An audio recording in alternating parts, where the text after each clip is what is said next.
Tupac Shakur was one of rap's greatest artists and one of its first major stars, but he was also a fine actor, and in the new movie Tupac Resurrection, he tells in his own words his approach to creating a film character.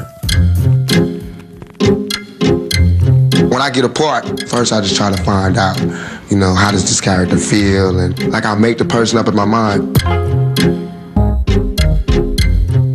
What does he look like? Try to put a face to him. Even though it's my face, I give him a walk and give him an attitude.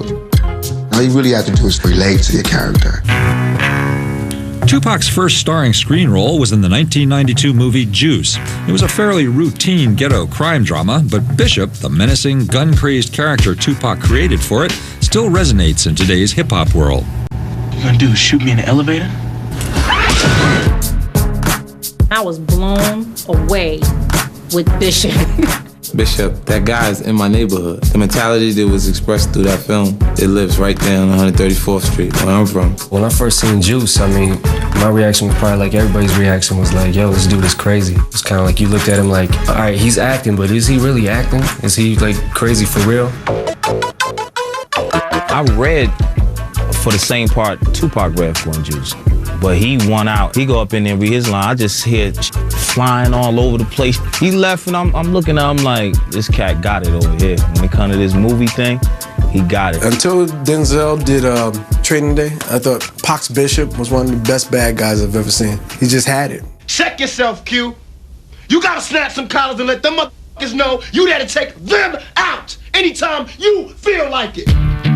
Naturally, there were some people who saw Tupac playing a scary, gun-wielding gangsta who assumed he wasn't really acting, he was just playing himself. I think psychologically, when you're trying to portray a character or trying to act something out, it's got to be something that's close to you. Otherwise, you're not going to really be able to play it good. And I think that may be why he was so good at that role. He wasn't Bishop.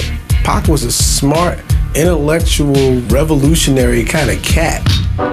And the real Tupac Shakur was actually trained at the Baltimore School for the Arts, where his best friend was Jada Pinkett, now Jada Pinkett Smith, a star in her own right. She knew Tupac the actor could play more than just crazy street hustlers, and she gave him a chance to show his real range. I was just like, Pac, you gotta come on a different world, man. I said, I want you to come on and play this cat from Baltimore. He was like, for sure. He played my ex-boyfriend, Piccolo, from Baltimore. Piccolo. L to the J. What's happening, baby? When they wanted to write that role, I was like, this is how it should flow. And it just fit right into the dynamics of our relationship, and it was nothing foreign to either one of us. He was great, because he was just so authentic and just so real. And like I said, it was just so raw. Tupac continued to surprise people with a tender performance in the 1993 John Singleton movie Poetic Justice, in which he starred opposite Janet Jackson. Could this be the same man who'd been so scary bad as Bishop in Juice?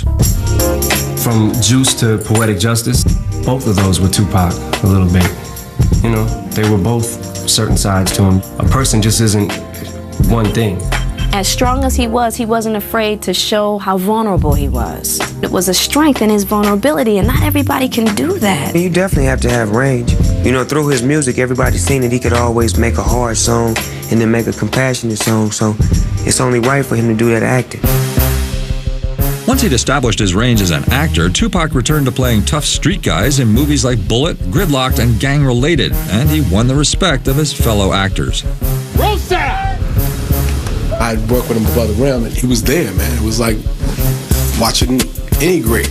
Watching Pacino, watching Denzel, watching Tom Hanks. Pac was the same way. You're in a scene, they're in their zone, and you're just really committed. And Pac was committed. Like when he kicked me on the floor, he really kicked me on the floor. Get the f*** out!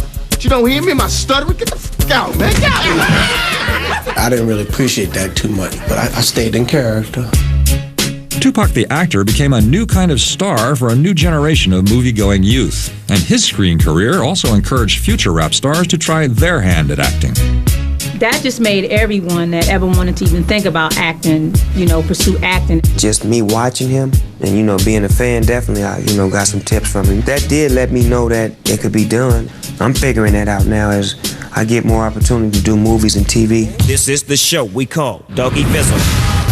He definitely showed us there's no real limit. I mean, in the 40s and 50s, a lot of actors and actresses would sing and do variety shows and do movies, have albums, and would just be multi-talented. And it's just been a long time since we had that, and he really lived that up while he was here. He's a brilliant actor, and I think had he still been around, it was just a matter of time before he won his Academy.